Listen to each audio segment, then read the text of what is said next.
Merci de nous recevoir chez vous à cette émission constituée cas dossier inédit. Il était très important, et surtout il est d'ailleurs très important dans notre métier, de toucher les choses et de parler quand on y est. De ne pas souvent se figer sur des commentaires ou sur des on-dit.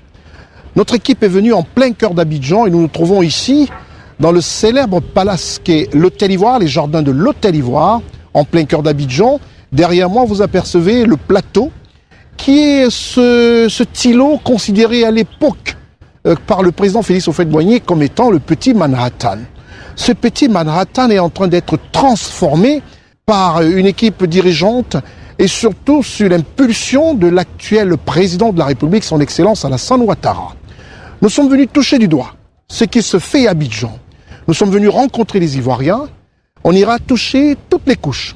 On ira discuter avec eux, parler avec eux, et même ceux des étrangers qui affluent à grand nombre dans ce pays, la Côte d'Ivoire, et dans cette ville Abidjan, pour installer et faire des affaires. Une ville qui prospère, un pays qui prospère, n'en dépendent aux mauvaises langues, et qui restent souvent chez eux, ou encore tassés dans leur petit univers, et utiliser des commentaires sans vraiment venir prendre le pouls de ce qui se fait, de bien ou de mal. Nous avons été complètement émerveillé à l'atterrissage de l'aéroport Félix Houphouët-Boigny d'Abidjan et de voir tous ces travaux. Abidjan, c'est des embouteillages, on n'en plus finir. Pourquoi? Des grands ponts sont en train de se faire, sont en train de se construire, le pont Henri Konan Bédier et d'autres ponts. Et quand on a essayé de discuter un tout petit peu avec certains membres du gouvernement, ils nous ont répondu, l'heure est à l'action. Comme dit si bien le ministre d'État, nous préférons poser des actes que de nous livrer à la propagande ou encore à une communication tout à fait banale. Dans cet univers, comme vous regardez, mon équipe et moi-même avons décidé de venir ici rechercher la vérité. Voilà un pays qui sort de guerre, avec une équipe soudée, une équipe commando, je dirais des professionnels avec à la tête un président aguerri aux arcades de l'économie. Comment vivent les Ivoiriens? Comment vivent ceux qui ont décidé de rester dans ce pays? Comment vivent ceux qui ont décidé de faire des affaires dans ce pays? Quand on y arrive, on se pose la question si vraiment il y a eu 10 ans de guerre dans ce pays. L'économie bouge, tout bouge. Restez des nôtres, nous allons vous proposer dans cette émission les commentaires des uns, les commentaires des autres, bref, ce qu'ils pensent. À tout à l'heure.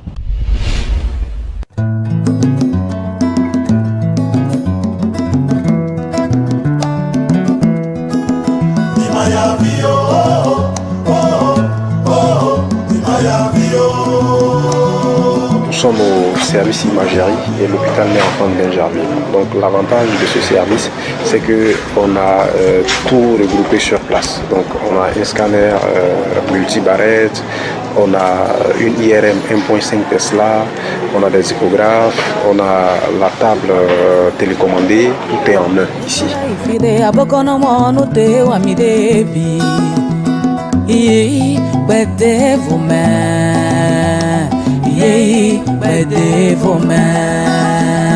Après la prise en charge, le patient vraiment il est content, puisque souvent il y a des cas vraiment la personne est désespérée, il ne croit pas que l'aide puisse lui être accordée.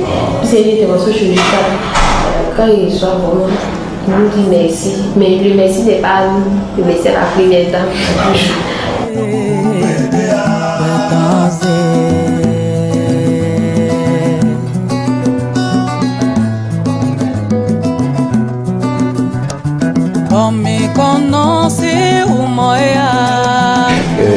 On donne la possibilité à tout le monde d'être là.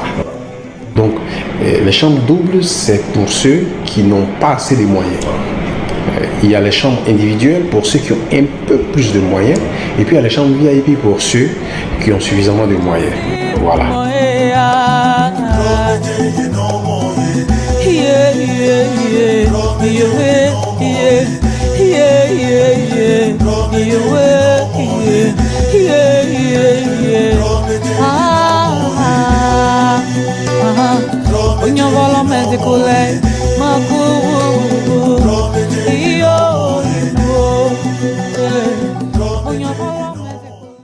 Je m'appelle Daniel Kwasi, je suis styliste modéliste Daniel Créa. Bon, c'est vrai, on sort d'une crise et c'est pas évident. Il faut dire que la reprise est très difficile et je pense que par rapport à ça, la vie est devenue un peu chère, mais je pense qu'un peu plus tard, avec le travail que l'État fait, avec tout ce qui se passe, je pense que le panier de la ménagère sera un peu plus garni parce qu'actuellement c'est un peu dur, je pense que c'est par rapport à tout ça. Il faut dire que la Côte d'Ivoire a une grande chance. Les autres pays qui ont eu la guerre n'ont pas aussi vite repris comme la Côte d'Ivoire. Et aujourd'hui, c'est vrai, les gens se plaignent, mais quand vous regardez les autres pays qui ont eu la guerre, ils n'ont pas eu cette chance que nous avons de reprendre aussi facilement et qu'on reprenne tous les travaux et comment on appelle, que ça se passe bien. Alors je pense que plus tard, un peu plus tard, je crois que tout le monde doit être patient et le panier de la ménagère sera bien garni et puis ça va aller dans le monde. On est Draman, je suis chauffeur. Oui, on voit qu'il y a la sécurité maintenant. Quand on fait le pont et tout ça, ça va? Non, c'est très bon. Très joli? Très très joli. Parce que je travaille vers là-bas, c'est très joli. Vous travaillez vers où? Vers Cocody là-bas. Non, vraiment c'est très joli. Qu'est-ce qui est joli? Le pont là, la route, vraiment c'est bon. Vraiment, nous sommes à l'aise. Les enfants, nous ne volent pas. Ils ne nous font pas du mal. Mais le commerce qu'on fait là, c'est dans ça qu'on a des problèmes. Ça ne marche même pas. Et puis, ce qu'on achète là, c'est cher. Ce que tu vas vendre à 200, on te donne à 300. Tu vas vendre, comment tu vas faire? Tu prends le crédit de ta camarade, ça reste sur toi. Et ça donne grand, on dit. C'est là même que nous-mêmes tous, on est maigris là. Parce que ce que toi tu penses à ta camarade, ça n'arrive pas. Donc vraiment, le prix qu'on a acheté, c'est cher. Et aussi, quand ils quittent en blouse là, sur la route là, des fois, quand ils payent le transport là aussi, c'est fort. C'est après de ça, quand ils viennent, nous revendent cher. Donc vraiment, où on est là, ça ne marche pas. Voilà, voilà des trucs que j'ai achetés, voilà tout ce que tu vois là, ça garde son main. Mais comment on peut faire, comment on peut se retrouver? Après de ça, que maladie, tout ça là est beaucoup. Après de ça aussi, que nous-mêmes, on ne peut pas grossir. On pense, on ne dort pas. Les enfants, il y a beaucoup de monde qui n'ont pas de mari, il y a beaucoup de monde qui ne se marient pas. Parce qu'il n'y a pas l'argent. Quel garçon qui va prendre femme qui est vieille, quel garçon qui va prendre la femme et tu n'as rien fait. Maintenant, vous avez diminué un peu le prix. Et puis, il n'y a pas l'argent. Donnez-nous l'argent aussi, on fait commerce. Donnez-nous crédit, on fait commerce, on n'a rien. Donc, vraiment, on vous demande pardonner, c'est dans ça même, tout le monde nourrit. Les garçons ne travaillent pas. Donc, c'est nous femmes qui se débrouillent, qu'on fait une maison, que mari même mange. Mais si ça ne va pas chez nous, ça va où? Je suis étudiante en BTS, filière RH. J'avais 2 ans. Bon, pour la sûreté de la vie, je pense que tout ira bien. Parce qu'on voit beaucoup de choses qui se réalisent. Comme quoi, par exemple? Comme les ponts, les constructions.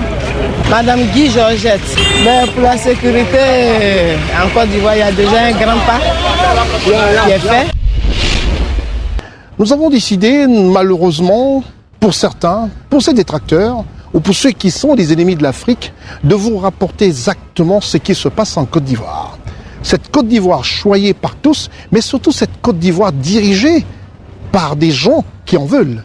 Des gens qui veulent taire avec tout le scepticisme prôné par certaines télévisions, par certains hommes de médias qui refusent de venir là sur place comme nous, notre équipe qui s'est déplacée là en plein cœur d'Abidjan, en pleine Côte d'Ivoire et dans ce somptueux palace qu'est l'Hôtel Ivoire, et où nous allons rentrer un tout petit peu dans les quartiers, interroger des personnes, qu'est-ce qu'ils pensent de ce rayonnement. Il est important pour nous de venir ici sur les terres de Félix Houphouët-Boigny, sur les terres d'Alassane Ouattara, pour vous ramener tous ces commentaires et surtout vous montrer que voilà un pays, après 10 ans de guerre, qui aujourd'hui apparaît comme un pays où il n'y a jamais eu de guerre. Et ça, c'est une efficacité, c'est un patriotisme vrai, un patriotisme qui amène les uns et les autres au travail et surtout sans abus de commentaires fastidieux qui n'apportent rien au devenir de l'Afrique. Cette Afrique aux 1 milliard d'habitants et cette Côte d'Ivoire aux 23 millions d'âmes qui vivent de toute nationalité, une Côte d'Ivoire ouverte, une Côte d'Ivoire où il fait beau vivre à tout moment.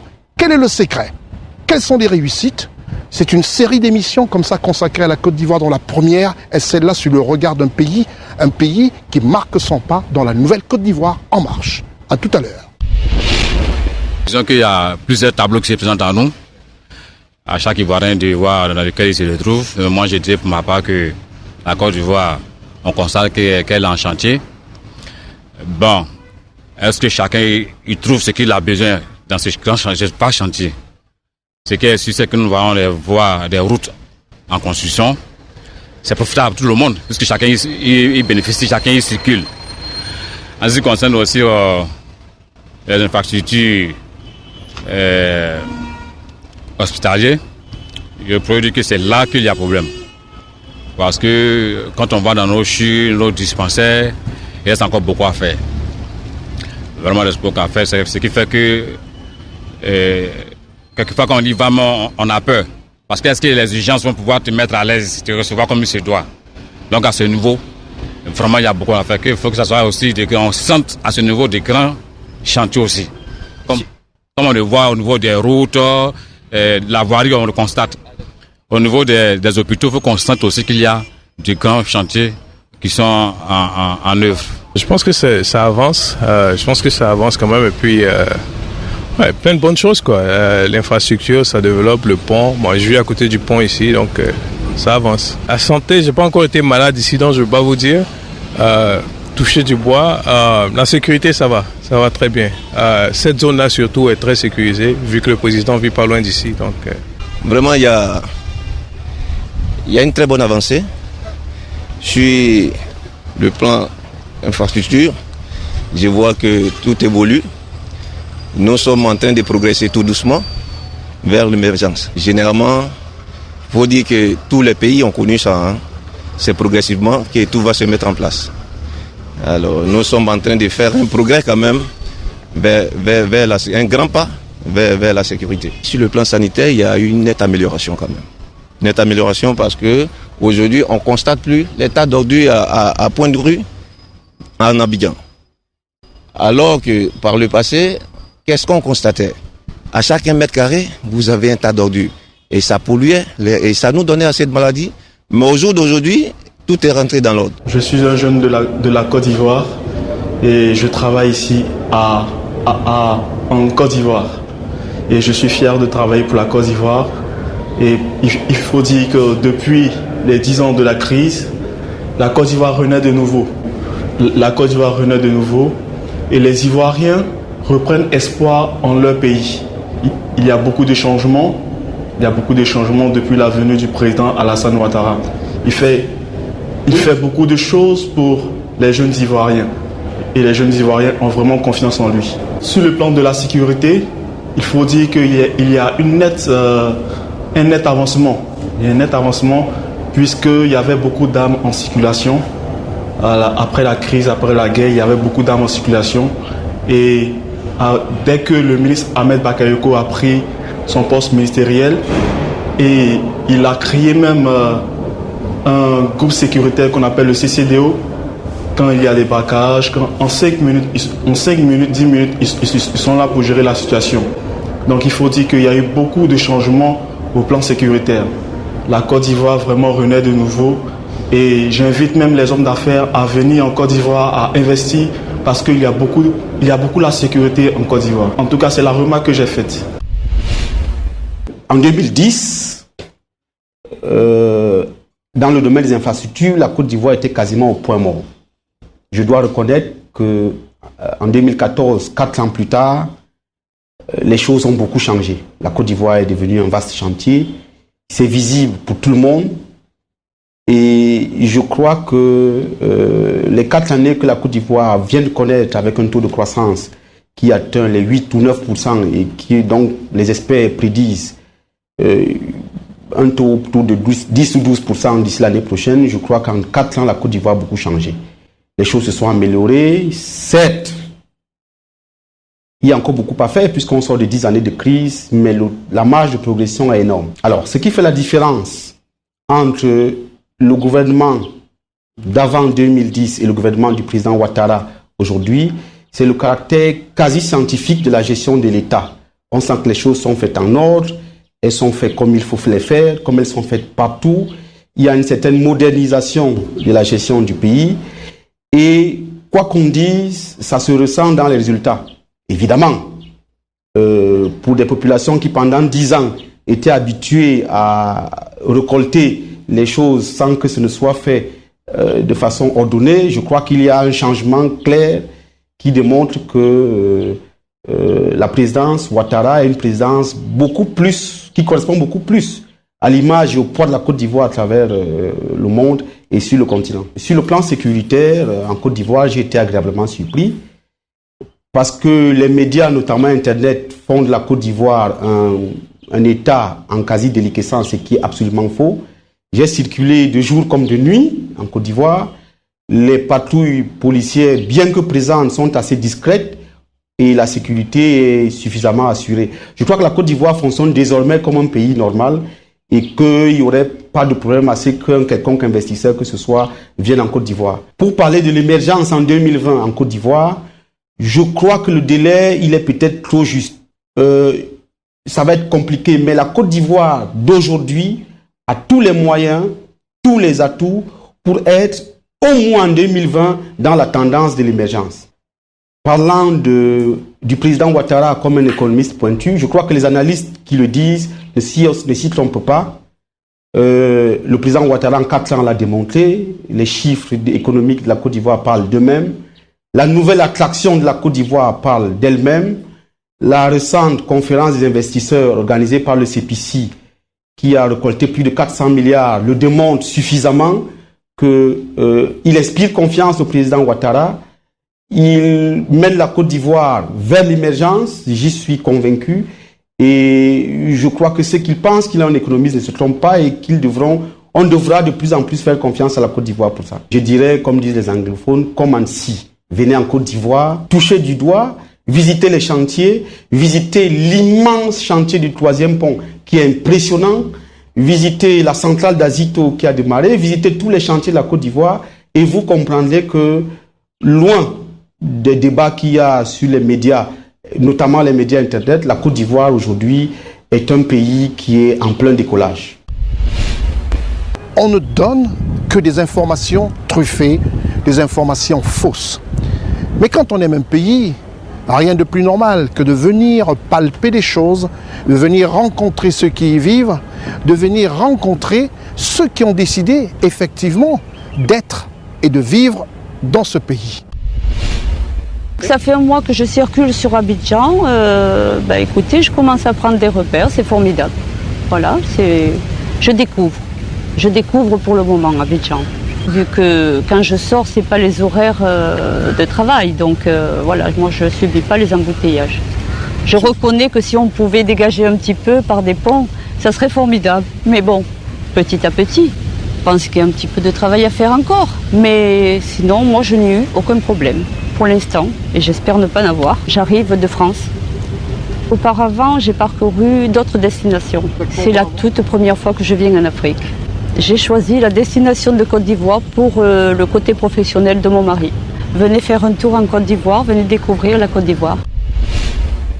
Nous avons décidé de vous rapporter dans cette première série d'émissions entièrement consacrées à la Côte d'Ivoire ce que pensent certains Ivoiriens. Et surtout ce que pensent ceux qui ont décidé aujourd'hui d'investir dans ce pays, ceux qui ont décidé de venir vivre dans ce pays. Un pays qui, après 10 ans, une décennie pratiquement de guerre, ressort de cette insécurité grâce à des personnes qui sont là, qui travaillent et qui préfèrent plutôt, selon certains commentaires, je dirais en plus, selon certaines indiscrétions, qui préfèrent poser des actes au lieu de se répandre par télévision interposée pour faire une propagande qui n'apporte rien au commun des Ivoiriens, ou encore un plus à ce que les Ivoiriens attendent au quotidien. Voilà une ville qui s'embellit de jour en jour. Voilà des réalisations qui se font de part et d'autre. Quand on arrive à Abidjan, le premier constat, c'est de voir qu'il y a un embouteillage partout à toute heure. C'est dire tout simplement que le béton est là. C'est dire tout simplement que les réalisations sont en marche. Et surtout, sans coup férir. Pour l'instant, rencontrons dans les quartiers, dans les rues d'Abidjan, des personnes, des Ivoiriens, et qui nous révèlent ici ce qu'ils pensent de l'actualité en Côte d'Ivoire, de ce qui se fait dans cette nouvelle ère baptisée la Nouvelle Côte d'Ivoire en marche. À tout à l'heure. Je suis Bousma Margot, je suis ivoirienne. Je rentre de la boutique La Malle, qui se trouve plus précisément au plateau et en Côte d'Ivoire. Les atouts de la Côte d'Ivoire, il y a sa situation géographique déjà. C'est en Afrique de l'Ouest. C'est un pays où il y a de la mer, il y a la lagune, il y a un plan d'eau important, il y a la forêt. Il y a un potentiel humain très important. Les gens sont bien formés. Vous trouvez en Côte d'Ivoire beaucoup de produits sur le plan de la gastronomie, vestimentaire, puisque moi je suis dans ce domaine. Sur le plan vestimentaire, vous trouvez tout en Côte d'Ivoire. Vous trouvez des chaussures de luxe, vous trouvez des sacs de luxe, vous trouvez des bijoux de luxe. Pour toute personne qui veut venir en Côte d'Ivoire pour le business ou pour le shopping, trouvera ce qu'il veut. Maintenant, sur le plan sécuritaire, vous savez que la Côte d'Ivoire sort de crise. Mais en quelques années, on a quand même pu juguler ce problème d'insécurité. Je pense qu'il y a de moins en moins de problèmes, de moins en moins d'agressions. Et les gens peuvent venir tranquillement sans se faire agresser. Les gens sont très accueillants. Le touriste, le visiteur peut trouver son bonheur. Il peut être bien accueilli. Il y a aussi le côté touristique. Il y a Arsini, par exemple, où il y a un plan d'eau qui est très beau. Il y a des hôtels. Le réseau routier est bien développé, il peut aller d'un bout à l'autre. Les communications sont très variées. Les opérateurs, nous avons plusieurs opérateurs téléphoniques ici, donc la personne ne se sentira pas isolée. Nous avons plus de 50% d'étrangers ici et toutes les personnes sont bien reçues ici. Donc la Côte d'Ivoire n'est pas un pays des xénophobes. Et la Côte d'Ivoire, je pense qu'elle est reconnue pour ça. Si ce n'est pas qu'on voulait porter un chapeau à la Côte d'Ivoire, je ne pense pas qu'il y ait beaucoup de pays en Afrique de l'Ouest où il y a autant d'étrangers. La Côte d'Ivoire, au départ, a été conçue par le président Houphouët un peu sur le modèle américain. Donc, toutes les personnes qui viennent en Côte d'Ivoire pour faire des affaires peuvent facilement le faire, contrairement aux autres pays. Parce que il y a, par exemple, le CPC qui a été créé, c'est pour des personnes qui veulent investir en Côte d'Ivoire. Donc, il y a tous les atouts, franchement. Je pense que les gens peuvent venir en Côte d'Ivoire pour investir parce qu'il y a beaucoup de structures qui sont mises en place pour ça. Ma structure, La Malle, est une boutique de luxe. Je pensais à ce concept parce que, généralement, pour avoir des sacs de qualité, des sacs de luxe, des chaussures de luxe, des lunettes de luxe, c'est quand les dames sont obligées d'aller à Paris pour faire du shopping. Alors, je me suis dit que ce n'est pas tous les jours qu'on doit aller à Paris pour faire du shopping. Alors, dans ma boutique La Malle, il y a le rez-de-chaussée en bas où vous trouvez uniquement du textile, c'est-à-dire du pagne, qui est très consommé par les Ivoiriens et beaucoup de personnes viennent ici pour ça. Et au premier niveau, vous avez des pagnes, vous avez des chaussures de marque, Cassadé, on fait des sacs de marque, on fait des lunettes, nous avons Ferragamo, Michael Kors, Chloé, on a également des écharpes et des carrés de soie, mais de la grande qualité, parce que cela manquait. Si vous avez envie de faire un cadeau qui sort de l'ordinaire, par exemple acheter des carrés de soie, vous ne pouvez pas trouver ça partout. Alors, je demande à toutes les personnes qui suivent cette émission, qui voudraient venir investir ou même simplement visiter la Côte d'Ivoire, nous avons tous les atouts, nous avons des routes, nous avons encore des routes en construction, nous avons le réseau routier très développé, nous avons les communications, nous avons une certaine sécurité et nous avons la paix actuellement. Donc, il faut ça. On dit quand un pays a tous ses atouts, vous vous sentez en sécurité pour l'investissement. En plus, il y a eu beaucoup d'efforts sur le plan juridique. Il y a eu un code d'investisseurs et tout cela doit pouvoir inciter toutes les personnes qui voudraient venir en Côte d'Ivoire à ne pas s'inquiéter. Une manière pour nous de dire tout simplement à tous les sceptiques que la Côte d'Ivoire est une charmante, une belle au bord de la lagune Ébriée, et nous sommes là en plein Hôtel Ivoire pour vous rapporter des éléments clés, ce qui se dit, ce qu'il y a de vrai.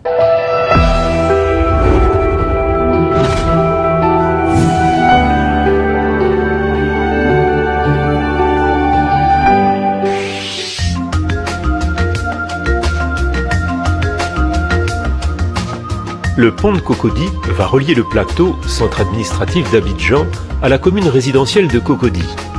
Il constitue un élément essentiel du fonctionnement de la ville et participe à la valorisation et à l'embellissement de la baie de Cocody. Il s'agit d'un ouvrage d'envergure dont l'architecture marquera le paysage et l'identité d'Abidjan, comme la cathédrale Saint-Paul ou la future tour F de la cité administrative.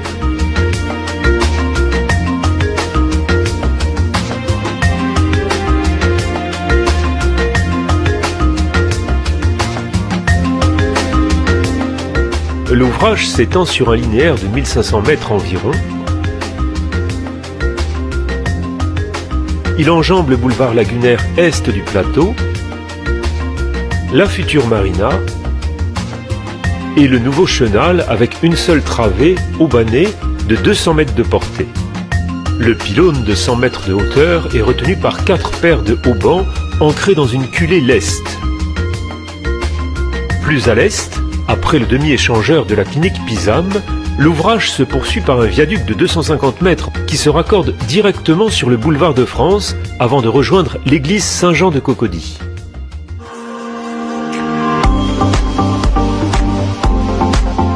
Le pont est prévu pour recevoir un trafic d'environ 29 000 véhicules par jour, ce qui soulagera d'autant le carrefour de l'Indénié qui est au bord de la congestion aux heures de pointe. Son tablier comporte 2 chaussées avec 2 voies chacune séparées par un terre-plein central. À l'ouest, l'ouvrage débouche en plein cœur des tours de la cité administrative au pied de la future tour F. Depuis le boulevard lagunaire, l'accès au nouveau pont se fait par un petit viaduc courbe de 150 mètres de long. Sa pente est limitée à 4% afin qu'il soit aisément praticable par les piétons et les personnes à mobilité réduite.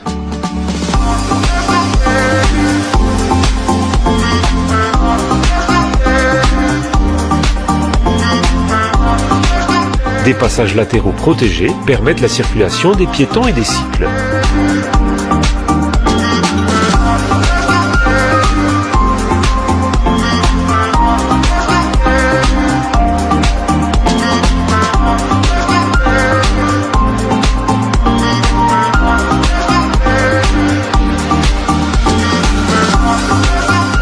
Les voies actuelles raccordant le boulevard de France au carrefour de l'Indénié seront maintenues. La voie montante passera sous le nouveau pont, devant la culée l'Est,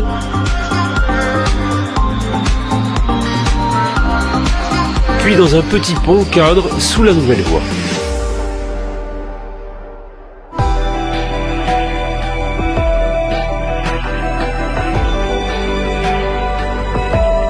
Les liaisons avec le boulevard Hassan II et l'Hôtel Ivoire seront également maintenues et complétées par un giratoire et de nouvelles bretelles se raccordant au boulevard de France.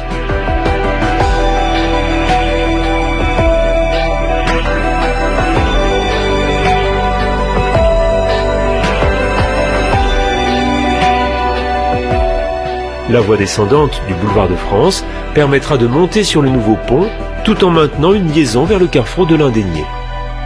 De même, il sera possible d'accéder au nouveau pont en venant de la rue de la Canebière dans le quartier Pisam.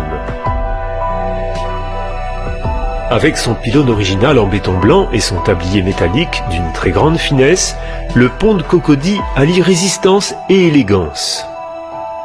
Il constituera un monument remarquable du paysage urbain et deviendra un symbole de la ville d'Abidjan.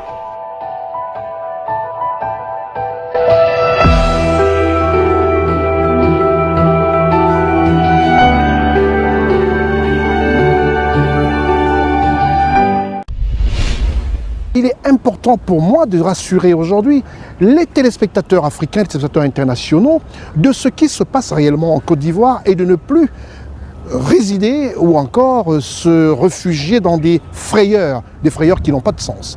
Être en Côte d'Ivoire aujourd'hui, investir en Côte d'Ivoire, il n'y a rien de tel. Nous vous proposons de vivre encore quelques vox pop, quelques commentaires et surtout des impressions des personnes que nous avons rencontrées et de diverses nationalités. Restez les nôtres. Alors, je m'appelle Humbert Thierry, je suis architecte, je travaille à Abidjan et ici vous êtes dans les locaux de Intemporel Design qui propose de la construction aussi bien de l'aménagement.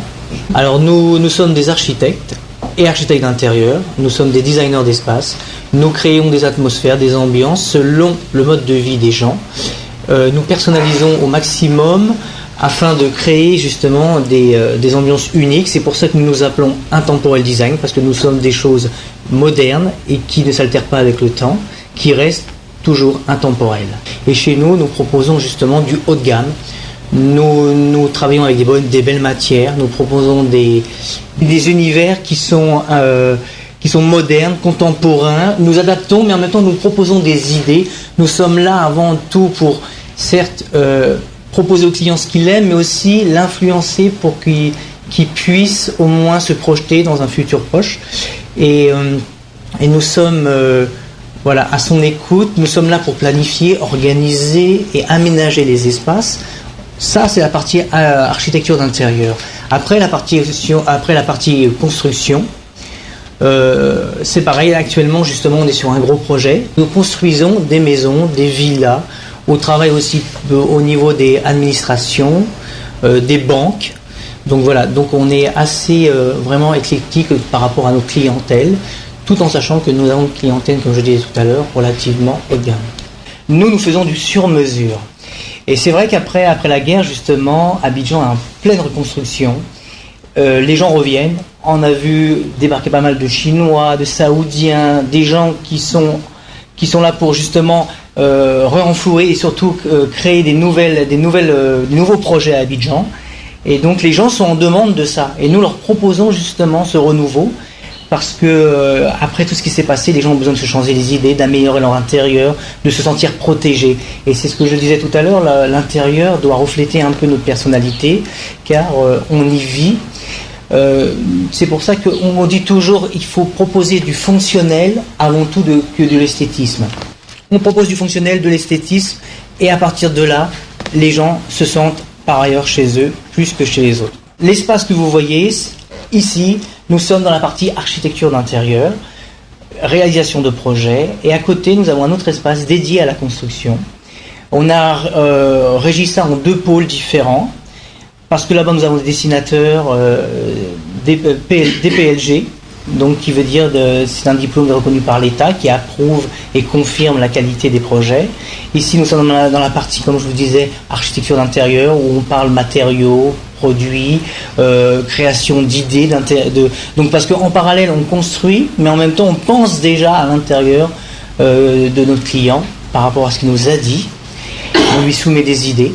Et comme vous voyez là, ici, j'ai tout mon matériel qui me permet de créer ce qu'on appelle des images photoréalistes qui permettent à nos clients maintenant de se projeter en ayant, malgré si c'est avant tout qu'une construction brute, on leur propose comment, au niveau lumière, au niveau matériaux, au niveau agencement, comment sera leur intérieur. Donc oui, un client peut venir juste avec son titre foncier. Nous lui proposions de la construction jusqu'à l'aménagement. C'est ce qu'on appelle un dossier clé en main. Un client peut venir chez nous en ayant déjà une maison construite. Nous lui proposons justement de transformer s'il y a lieu d'être. Et en même temps, on aménage son intérieur selon ses envies, ses besoins. Un client peut venir avec une maison déjà existante. Nous allons transformer son espace. Nous allons lui proposer des solutions Parce qu'avant tout, une maison doit nous correspondre, doit être à nos services. Ça veut dire que c'est pas nous qui nous adaptons à la maison, c'est à la maison qui doit nous correspondre. C'est pour ça que, avant tout, chez Intemporel Design, on va vous proposer une maison fonctionnelle et après esthétique. Parce que par exemple, quand on a 20 ans, d'avoir un duplex, c'est très agréable. Et après, quand on prend de l'âge, c'est vrai que la maison nous paraît un peu plus adaptée à nos besoins. C'est pour ça que nous allons vous proposer, par exemple, si vous avez 50, 60, 70 ans, un plein pied. Parce que la maison doit être avant tout fonctionnelle, doit être agréable à vivre. Il faut qu'elle vous corresponde au maximum de vos besoins et de vos envies. Nous, si vous venez à Abidjan, j'espère que vous avez le projet d'une habitation, d'une construction, venez nous voir, on trouvera les solutions ensemble. Nous vous proposerons ce qu'on appelle une architecture un peu futuriste, voire même complètement futuriste, parce que chez nous, la démarche n'est pas de refaire ce qui a déjà été fait. On ne part pas dans de l'imaginaire, on est dans du concret, dans du conceptuel. Et en même temps, on essaie de vous proposer quelque chose qui ne prend pas d'âge. Chez Intemporel, on est ensemble, on vous accompagne du début jusqu'à la fin. On est avec vous parce qu'on essaie d'être à vos côtés, à votre écoute.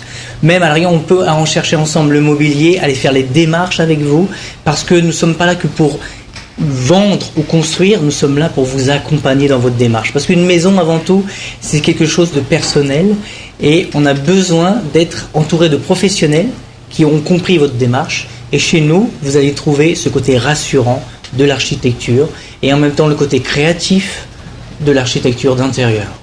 À Abidjan, il y a la sécurité.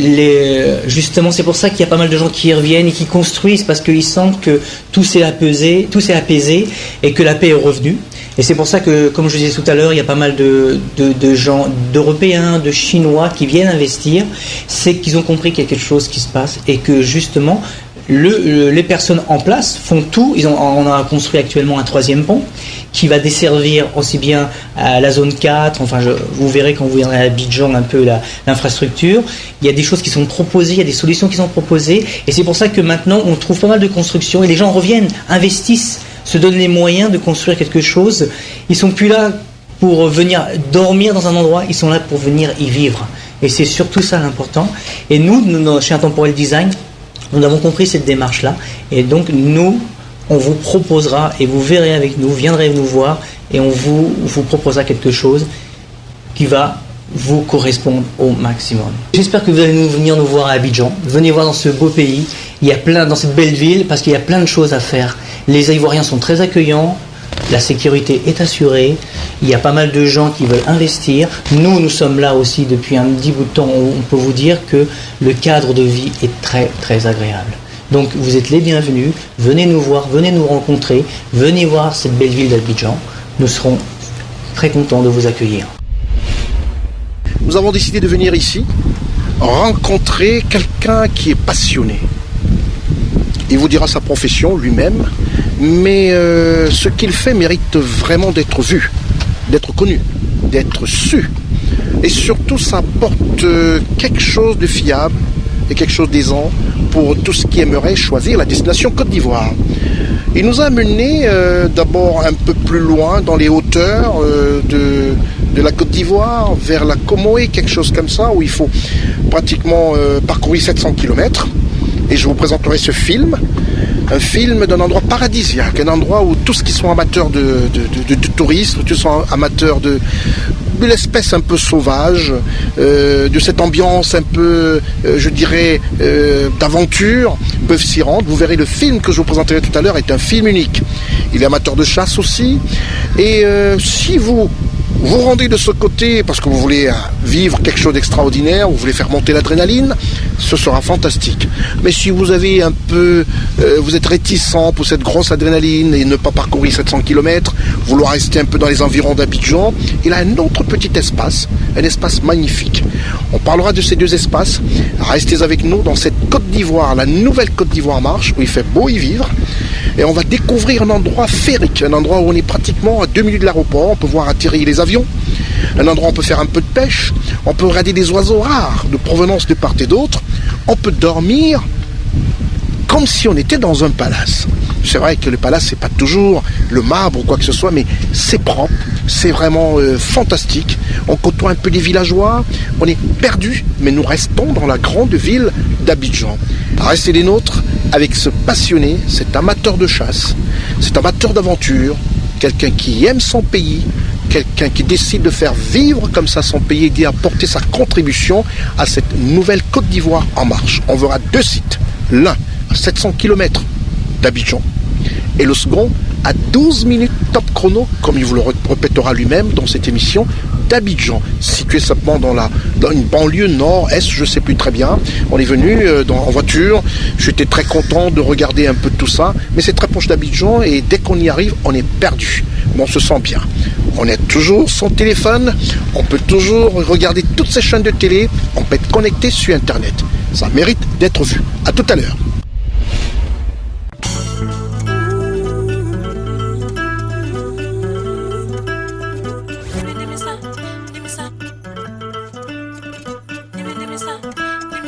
Distant d'environ 690 km d'Abidjan, Kafolo est situé au nord de la Côte d'Ivoire dans la zone des savanes.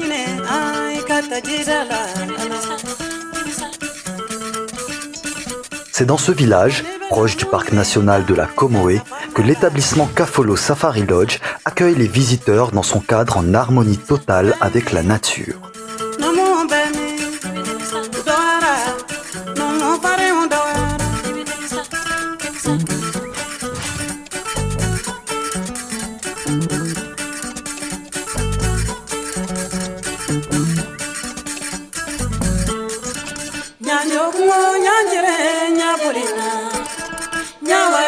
Au Kafolo Safari Lodge, le mot écotourisme prend tout son sens.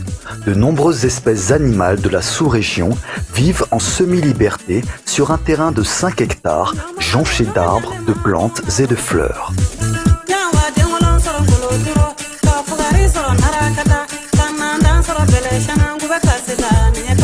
La proximité de ces espèces permet à tout public de ressentir une réelle sensation de retour à la nature.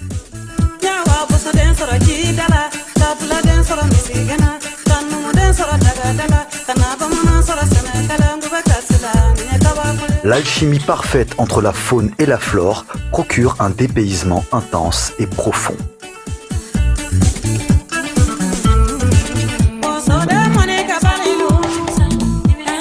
L'architecture et l'artisanat traditionnel sont également à l'honneur au Kafolo Safari Lodge.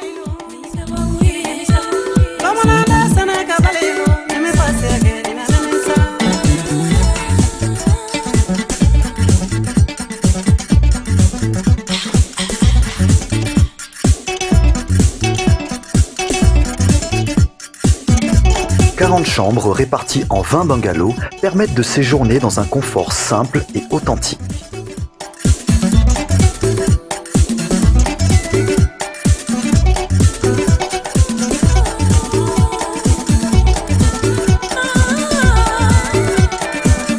Le complexe dispose d'une piscine pour se rafraîchir ou même faire des rencontres insolites.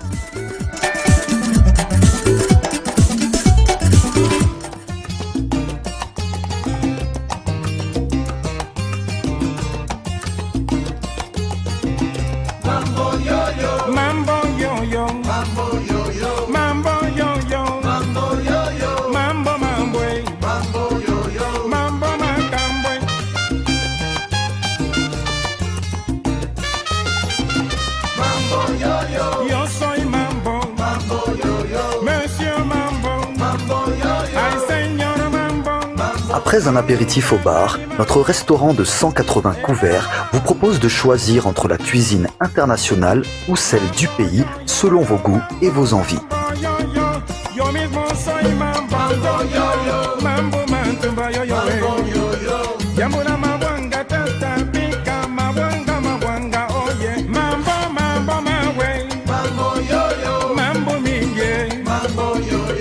Plusieurs randonnées sont possibles, pédestres ou motorisées, toutes avec des degrés de difficulté et de sensations différentes.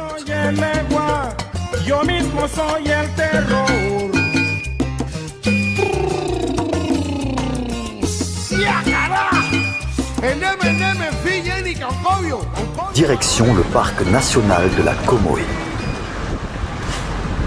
Avec ses 1 150 000 hectares, le parc de la Comoé est l'une des plus grandes zones protégées d'Afrique de l'Ouest. Peuplée par de nombreuses espèces animales, la réserve se caractérise aussi par la très grande diversité de sa végétation. Le parc national de la Comoé est un joyau naturel et touristique de la Côte d'Ivoire.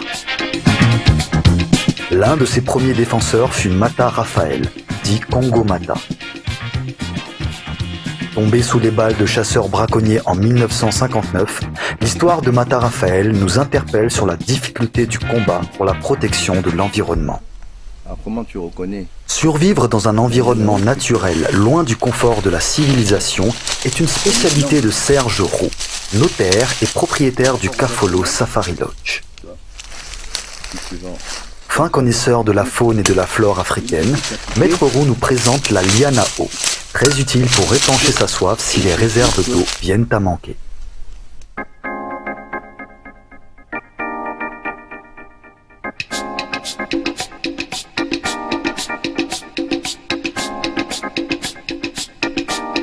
Malgré le braconnage qui fait rage en Côte d'Ivoire, le parc national de la Comoé abrite encore de nombreuses espèces animales. Vous aurez la joie d'en observer assez souvent lors de votre balade dans la réserve.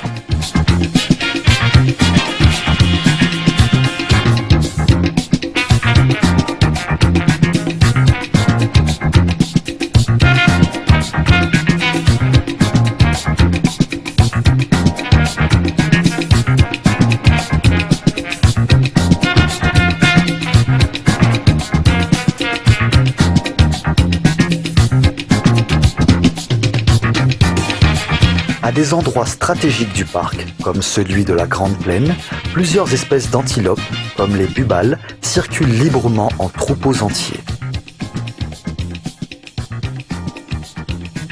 C'est la preuve qu'en protégeant activement nos parcs nationaux, les populations d'espèces menacées se reconstituent très vite.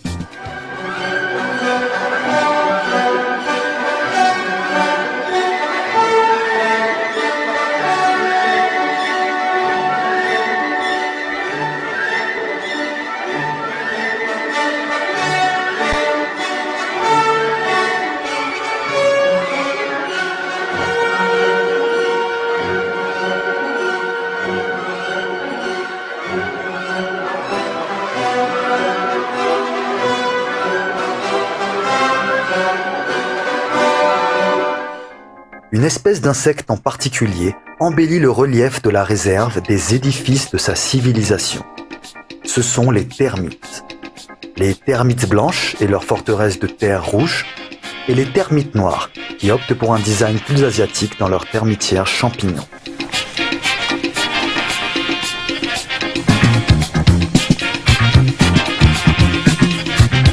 Le parc a déjà fait l'objet d'études internationales sur les termites et leur civilisation.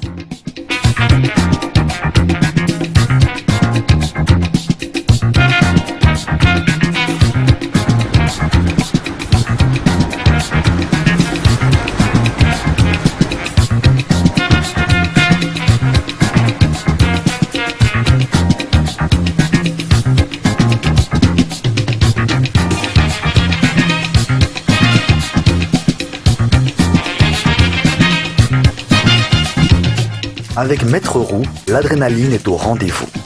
La traversée du fleuve Comoé est une étape initiatique obligatoire pour tous ceux qui ont l'aventure dans les tripes.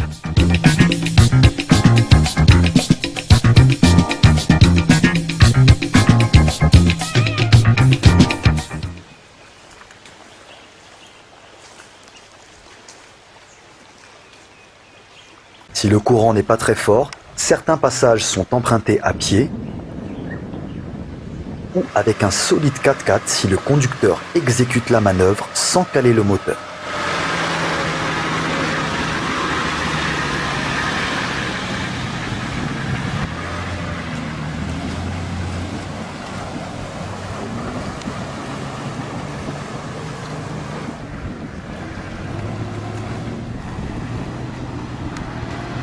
Opération réussie. Le fleuve Comoé prend sa source au Burkina Faso. Il mesure 810 km et traverse entièrement la Côte d'Ivoire. Le parc national de la Comoé est une preuve concrète du fabuleux potentiel ivoirien. Séjourner au Kafolo Safari Lodge, c'est découvrir une partie du patrimoine naturel et culturel ivoirien.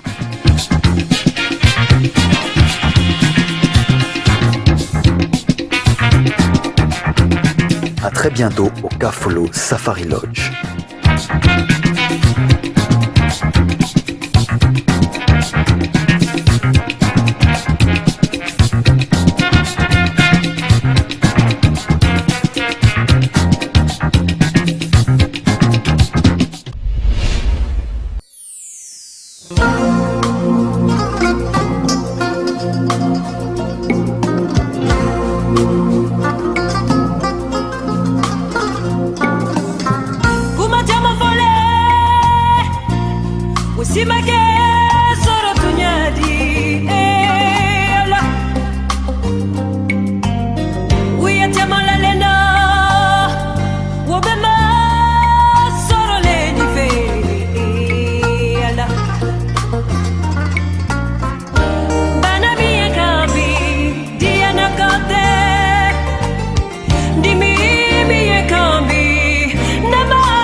Sukurabi kumajama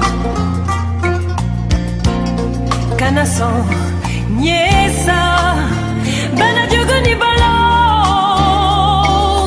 binogo dunia bibo ikalamo fenyi bolo musodo ye sunguru vaya kella kimana jatemina matejigi wolulade Nyengba, ikamalen korobi la la London où ya folle sunyali la de Kimana diatemina, tejigi wolula Je suis maître roux. Notaire, c'est ma profession. Et puis, bon, j'ai d'autres activités annexes. J'adore la nature, j'aime le tourisme, j'aime la vie, j'aime le bon, j'aime la société, j'aime les gens. Deme bagatula, ate wululabi. Deme bagatula, deme bagatula, ate wululabi. Deme bagatula, et que j'ai eu des mains.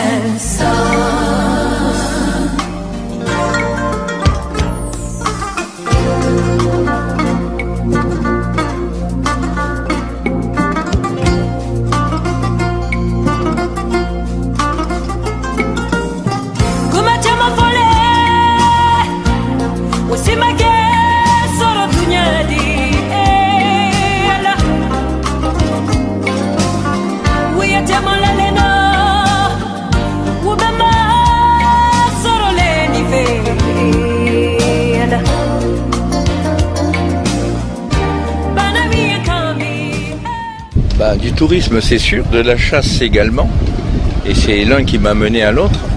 Mais la chasse était à des époques où encore elle était organisée. Les photos que vous avez vues avec des éléphants, c'était des battues administratives, faites dans les régions d'Assoba, de Ténin, d'Embarcadère, d'Aboisseau. Vous avez des photos avec des hippopotames. Les hippopotames, ça c'est des battues dans les régions à 60 km de Bouaké. 60 km de Bouaké, bon, un shop, ben souvent on faisait appel à mes services. Bon, ça me permettait de compenser ma passion et de découvrir la nature et de rencontrer les villages et tout ça, quoi.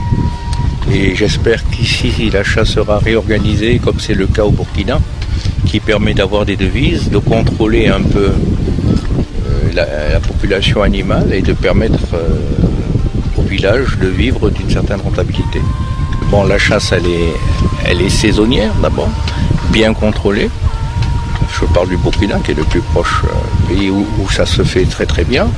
Et puis, un quota est établi par zone et par secteur pendant une certaine période. il faut un permis qui est payé aux autorités, il faut un guide qui est contrôlé, la viande est donnée à la population et le chasseur conserve le trophée qui lui appartient, qui est traité par un taxidermiste et que nous avons... voilà, donc on ne désespère pas de voir, enfin les autorités sont préoccupées par ce problème, ça éviterait le braconnage et l'anarchie que nous rencontrons ici, quoi. Donc c'est des bons souvenirs de jeunesse et puis en attendant que nous nous organisions mieux, on essaye disons de sensibiliser les autorités, sinon on va au Burkina, mais maintenant on a plutôt branché sur le tourisme pur, quoi. Découvrir des sites intéressants.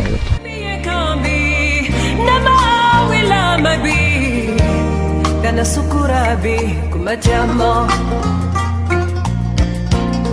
kana son nyesa bana juguni balo binogo dunia bibo ikalamo fenni bolo musodo yesunguru vaya kella kimana diatemina matejigi wolulade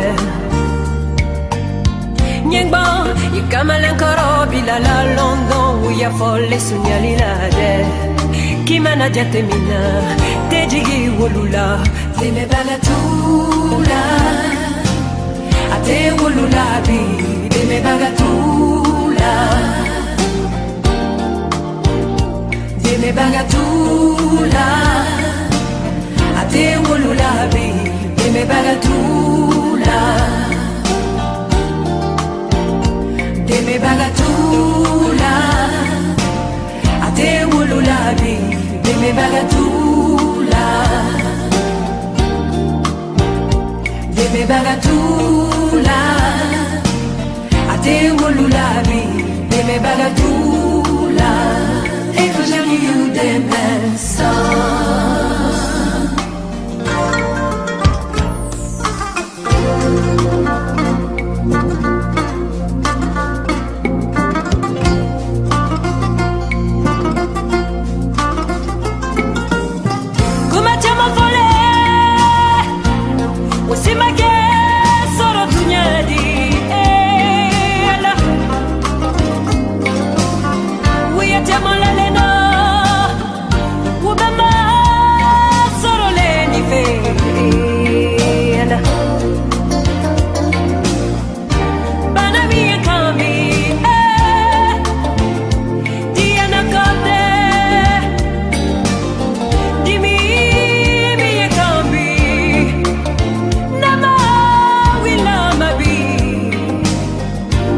Kana sukurabi kumajambo Deme bagatula Ate wolulabi Deme bagatula Deme bagatula Ate wolulabi Deme bagatula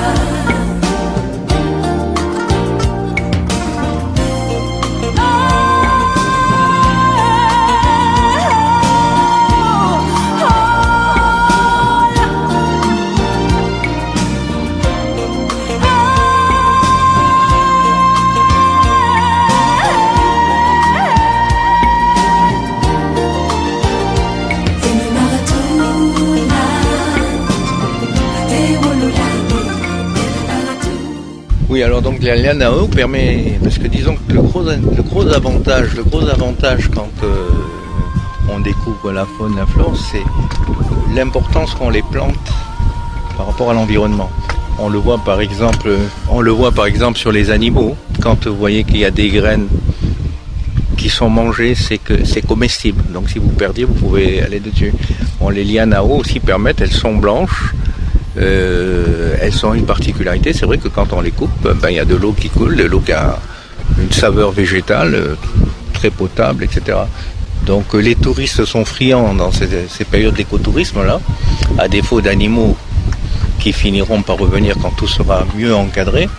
Au moins on fera de l'écotourisme, quoi. Voilà. Sur le plan immobilier, on peut considérer que les prix des terrains commencent à monter, mais il y a vingtaine d'années, c'était des petits élevages de poulets qui avaient lieu ici. La crise venant, certaines personnes au lieu d'y dormir ont commencé à faire des petits maquis. Après, d'autres se sont un peu plus embourgeoisés en aménageant correctement. Et devant les difficultés qu'il y a pour aller jusqu'à Sini, les embouteillages, et ça, nous cherchons, disons, des endroits tranquilles, apaisants, qui ne soient pas si loin d'Abidjan. Et nous avons un Bata, mais il y en a beaucoup d'autres. Vous avez l'île Boulet, vous avez les forêts du Banco. En fait, on peut faire répertorier tous ces sites qui entourent Abidjan et qui ont besoin, disons, de vivre et qui ont un certain intérêt, un certain charme en tout cas.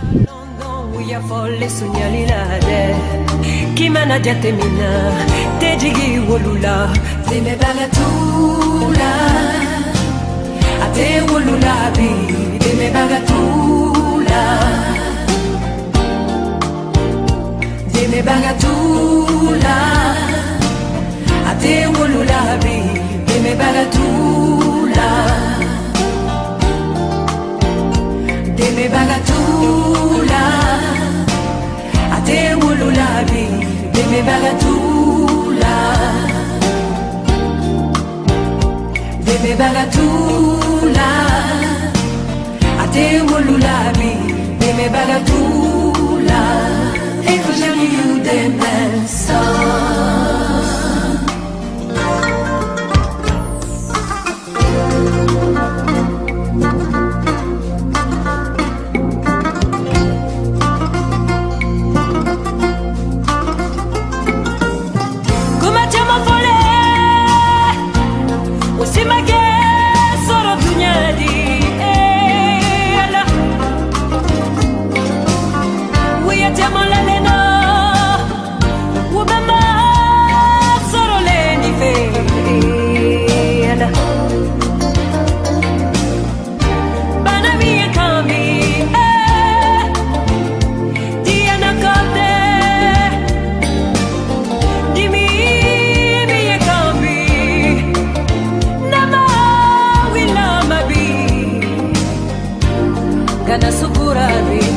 Jumbo, dime bagatula, ate wolulabi, dime bagatula,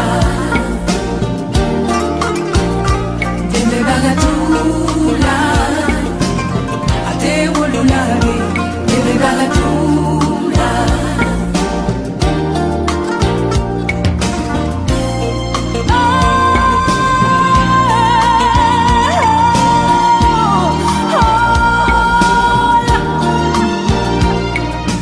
Ici, c'est une propriété privée qui était là pour mon plaisir.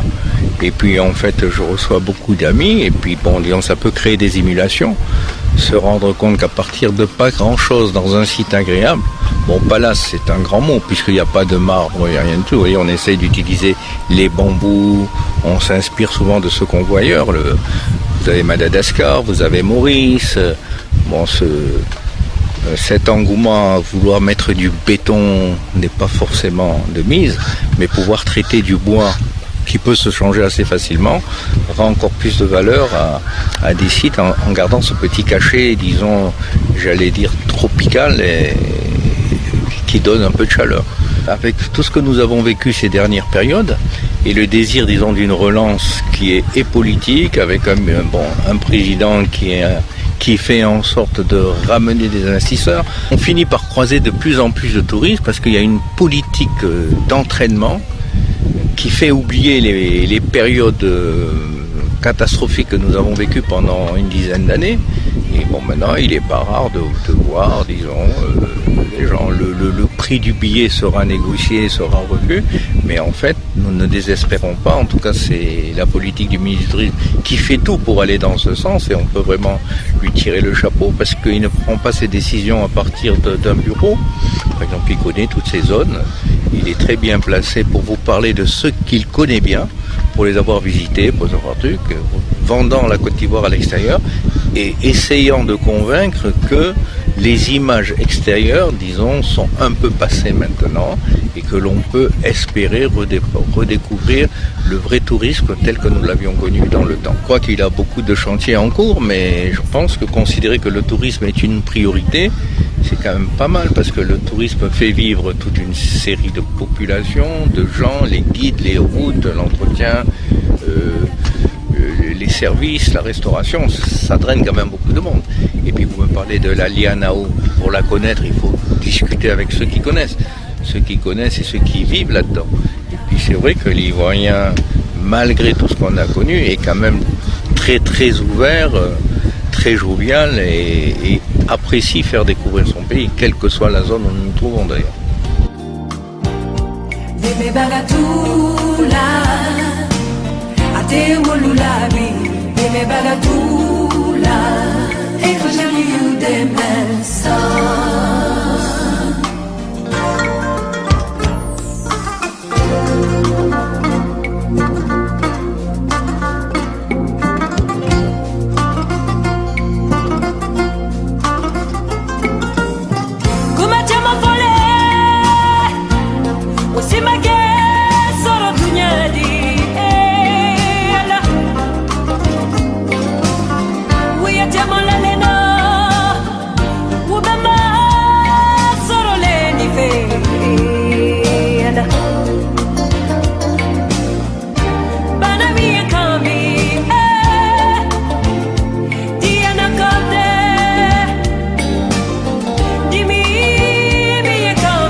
La Comoé, c'est un fleuve qui traverse le pays du nord au sud.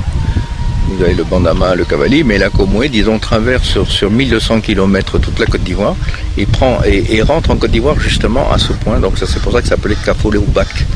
Donc il y a un pont maintenant. Et puis la réserve de la Comoé fait 1 250 000 hectares, soit plusieurs départements très importants, n'a pas de population à l'intérieur, est un patrimoine mondial. Il y a une fondation qui s'occupe de développer les patrimoines, tout ce qui est réserve sur la Côte d'Ivoire. Et c'est plein de richesses, plein de ressources.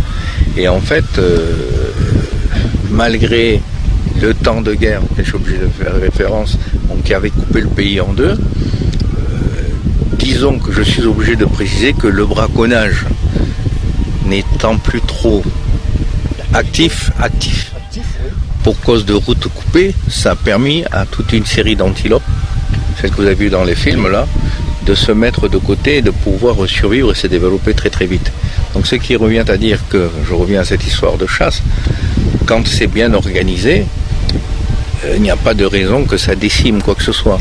Vous avez des interdictions sur ne pas tirer les femelles pendant les périodes de gestation des femelles. Et même traditionnellement, vous avez des interdits qui font qu'on ne tue pas n'importe quelle bête à n'importe quel moment, sinon il n'y aurait plus de viande. Mais disons que l'affectation des fonctionnaires, le manque d'organisation chronique, peut-être les ministères qui à l'époque n'étaient pas très très motivés par tout cela, puisqu'il y avait d'autres priorités, d'autres aisances ont peut-être négligé ce côté. Mais là nous avons l'OIPR, l'Office ivoirien des parcs et réserves, qui sait très bien comment ça fonctionne, avec de jeunes directeurs dynamiques, des gens qui travaillent à l'intérieur de la réserve, et il y a vraiment une volonté, disons, de protéger les forêts classées, les parcs et les réserves. Et là, donc, à Kafolo, il y a un hôtel qui s'appelle le Kafolo Safari Lodge, qui peut recevoir donc des touristes qui arriveraient là-bas. Donc, c'est un établissement de 40 chambres. Alors pour s'y rendre, vous avez les routes qui sont, même avec l'autoroute améliorée, ça fait 700 km. Il faut un certain temps pour y arriver, mais on y arrive sans risque. Et vous avez une piste d'atterrissage qui est là-bas, qui est locale en ce moment, et qui va être remplacée par une piste officielle où les gros porteurs pourraient arriver quand toute cette politique touristique éclatera, quoi.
Sukurabi kumajamo kanaso nyesa bana juguni balo binogo dunia bibo ikalamo fenni bolo musodo ye sunguru vaya kella kimana jatemina matejigi wolulade Nyengba, ikamalan korobi la London uya folle sunyali la de Kimana jatemina, tejigi wolula Teme bagatula, ate wolula bi Teme bagatula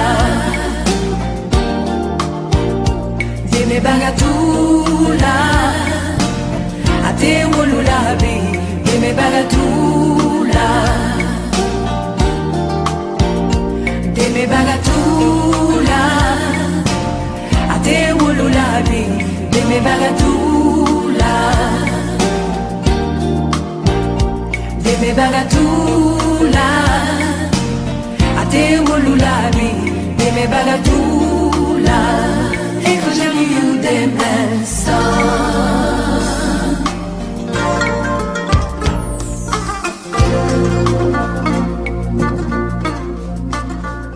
Les oiseaux qui sont là sont souvent importés, beaucoup du Mali, parce que ce sont des oiseaux aquatiques. Vous avez des grues couronnées, vous avez des pans qui eux ne sont pas aquatiques, mais au départ, c'était une ferme. La ferme faisait des canards, des poulets, des oies. Et progressivement, ça s'est étendu à oiseaux d'ornement. Et puis bon, c'est un genre de préparation pour envoyer les animaux dans le nord. Donc le point dont nous parlons s'appelle Kafolo. Kafolo, c'est entre, géographiquement, c'est plein nord de la Côte d'Ivoire, c'est entre Ferké et Bouna. Ferké et Bouna, donc nous avons en frontière le Burkina, à droite le Ghana et à gauche du Burkina le Mali. Mais nous sommes à l'endroit où la Comoé rentre en Côte d'Ivoire, venant des falaises de Banfora.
Nous avions des faunes, notamment des cercopithèques qui sont des singes, vulgairement appelés. Vous avez toute une série d'oiseaux qui sont les oiseaux de savane qui sont les outardes. Vous avez les touracos. Les touracos qui sont de très beaux oiseaux, et on a toutes les variétés de touracos. Vous avez même des ibis, enfin c'est très très agréable de voir tout ça. Ça c'est ce qui concerne déjà les oiseaux, mais vous avez bon, des hippopotames là-dedans, vous avez quelques crocodiles, quelques capitaines poissons de rivière, et puis les abords sont très très agréables. On peut faire du canoë-kayak, descendre, ça traverse la réserve sur 255 km et tout le reste, bon, ça descend sur Abidjan. Si on s'organise très bien aussi, il peut y avoir des points de vision sympathiques à remonter ou à redescendre la Comoé.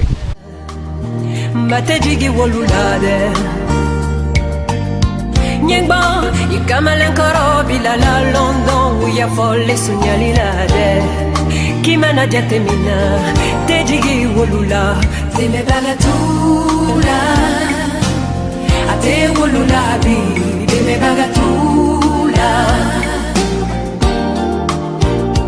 teme bagatula ate wolula bi teme bagatula teme bagatula ate wolula bi Deme bagatula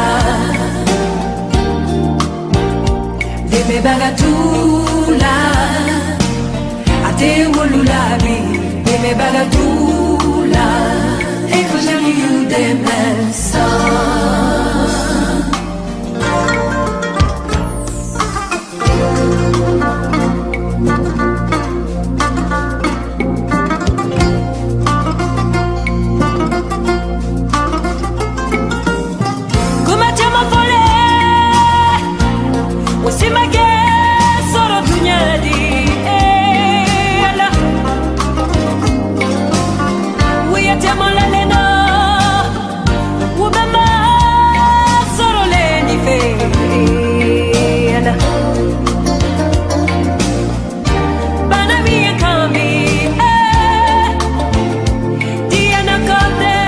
On a ici, il peut y avoir un touriste de luxe si vous aimez le golf, le surf, tout cela, et vous avez des choses beaucoup plus simples. Quelqu'un qui voudrait manger un petit poisson à kéké brisé, ben, ça ne va pas lui coûter si cher que ça. Il ne sera pas obligé d'aller dans des grands hôtels. Et vous voyez que maintenant nous avons des maisons d'hôtes qui de plus en plus essayent, disons, de familiariser les gens à autre chose qu'à l'hôtel classique, quoi. Et ça, je crois que c'est un signe d'encouragement et je pense qu'il ne faut pas hésiter à venir se rendre compte, constater de soi-même que effectivement un effort est fait, surtout quand le temps s'en mêle et que le soleil brille. Mais c'est déjà sécurisant pour que l'on puisse se rendre tranquillement sans avoir, disons, de gros problèmes. Des mesures sont prises, mais il est certain que si vous deviez vous déplacer accompagné de gardes, ce serait déconseillé. On vous demanderait d'attendre un petit peu plus. Mais là, on peut constater que quand même, dans les zones qui sont bien contrôlées, il n'y a pas qui représente quand même la majorité du territoire. Bon, l'effort conséquent par rapport à la propreté, par rapport à la sécurité, où les barrages ont été enlevés, où le racket est contrôlé pour tenter d'être enrayé, où les visas sont maintenant possibles où il est possible de les prendre sur Abidjan, on se rend compte que quand même, c'est quand même intéressant. Je suis Nathalie Gibet, je suis gérante depuis quelques mois d'une conciergerie de luxe qu'on appelle Prestige d'Afrique. Alors, une conciergerie de luxe, c'est un concept assez nouveau en Afrique, donc je vais prendre le temps de l'expliquer. C'est un prestataire de services. Nous offrons tous les services, mais nos seules limites sont la loi et l'éthique. C'est-à-dire que vous nous demandez un bateau, un avion, on va parler d'avion, un petit jet, une promenade à Sini, un 4x4, une Mercedes, une limousine. Vous la voulez à l'heure, on fait tout pour vous l'avoir. Voilà, on m'avait déjà parlé de ce lieu, alors j'ai voulu le vérifier de moi-même. En fait, j'ai besoin d'ajouter des adresses de haut standing à mon carnet. Et je suis là ce jour pour voir, pour constater, pour regarder ce magnifique endroit. Prestige d'Afrique, c'est basé à Abidjan pour une raison très simple. En ce moment, nous sommes en pleine effervescence économique, retour des touristes, relance économique dans l'ensemble. Et nous souhaiterions être un maillon de cette renaissance en Côte d'Ivoire. Prestige d'Afrique, Abidjan, c'est d'abord faciliter à nos clients, faciliter le quotidien à nos clients. C'est-à-dire que vous n'avez plus de temps à perdre, à vous poser des questions sur comment je vais faire ça, quel temps ça va me prendre. Nous sommes là pour vous faire gagner en temps. Ça, c'est le premier concept de Prestige d'Afrique. Le deuxième concept, c'est l'efficacité. D'accord ? Nous sommes là pour être efficaces, pour vous servir efficacement.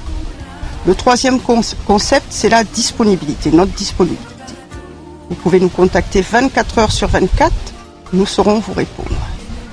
Le quatrième concept, c'est la transparence. Dans la limite de la loi et de l'éthique, et nous nous ferons un plaisir de répondre favorablement à ces demandes dans un temps très court. Et cinquième, en fait, c'est le professionnalisme. Nous voulons être professionnels du début à la fin. Alors je vous invite à venir en Côte d'Ivoire. Aucune ville au monde ne peut se targuer d'avoir une sécurité à 100%. Venez en Côte d'Ivoire. Aujourd'hui, il fait bon vivre. La Côte d'Ivoire est en train de retrouver son ancien visage. Il fait beau vivre en Côte d'Ivoire. Venez, vous serez très bien reçus. Akwaba à vous tous.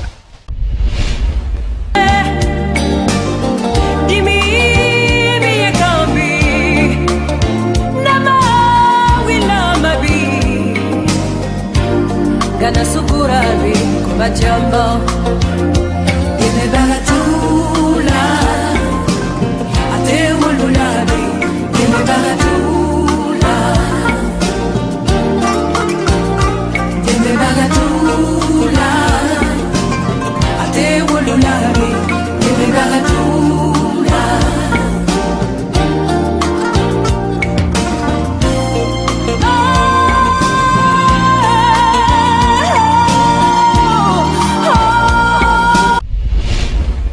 Je suis Madame Afoussiata Bambalamine. Avant de m'adresser donc aux touristes des pays occidentaux, je m'adresse d'abord aux frères africains. La Côte d'Ivoire est revenue. La Côte d'Ivoire est de retour. La Côte d'Ivoire de la splendeur est revenue. Ce pays qui vous aime, parce que la Côte d'Ivoire est une terre d'hospitalité, ce pays que vous avez aimé et que vous continuez d'aimer, ce pays qui a eu, je dirais, tous les frères africains à son chevet quand elle était malade, ce pays est de retour. Donc, chers frères africains, venez en Côte d'Ivoire. Nous vous invitons à venir en Côte d'Ivoire parce que la Côte d'Ivoire est en train de bâtir de grands chantiers, parce que la Côte d'Ivoire est en train de donner envie aux Africains d'être fiers de l'Afrique, parce que la Côte d'Ivoire tend les bras à tous ces Africains. La Côte d'Ivoire, je le disais, est revenue. Non seulement dans le concert des pays africains, mais la Côte d'Ivoire est également revenue dans le concert des nations. Et dans ce sens-là, la Côte d'Ivoire appelle également les étrangers à venir y vivre. Et que ceux qui viennent en Côte d'Ivoire ont la possibilité d'investir, qu'ils soient africains, qu'ils soient étrangers, qu'ils soient occidentaux, tout le monde peut investir en Côte d'Ivoire. Et la Côte d'Ivoire est un pari sur l'avenir. Et ce pari, ensemble, je pense que nous pouvons le gagner. Et grâce à son Excellence, Monsieur le Président de la République, Alassane Ouattara, qui est un homme de vision et qui voit très loin pour son pays. Et je dirais même la Côte d'Ivoire développée au-delà de 2020. Je vous remercie. C'est sur ces mots, cette belle phrase conçue, avec des mots précis, avec le sens de la vérité qu'on connaît aujourd'hui à tout ce qui constitue le gouvernement du président Alassane Ouattara. Un gouvernement qui ne triche pas, un homme qui, de par ses capacités, de par sa longue expérience dans les métiers, surtout de l'économie, cette économie pour laquelle les peuples africains ont toujours eu à redire, a décidé de dresser et de faire de son pays un pays où il fait beau vivre. Vous avez entendu les derniers mots comme ça pour boucler cette émission consacrée à la Nouvelle Côte d'Ivoire en marche. Venez en Côte d'Ivoire, j'y suis, il fait beau y vivre. Consti et 4 dossiers inédits, c'est terminé pour ce premier numéro d'une série d'émissions entièrement consacrées à la Côte d'Ivoire, mais pas de loin. De la Côte d'Ivoire, vue de Côte d'Ivoire, avec toute notre équipe, ici même, sur les terres de Félix Houphouët-Boigny, sur les terres d'Alassane Ouattara. Je vous dis à très bientôt. Au revoir.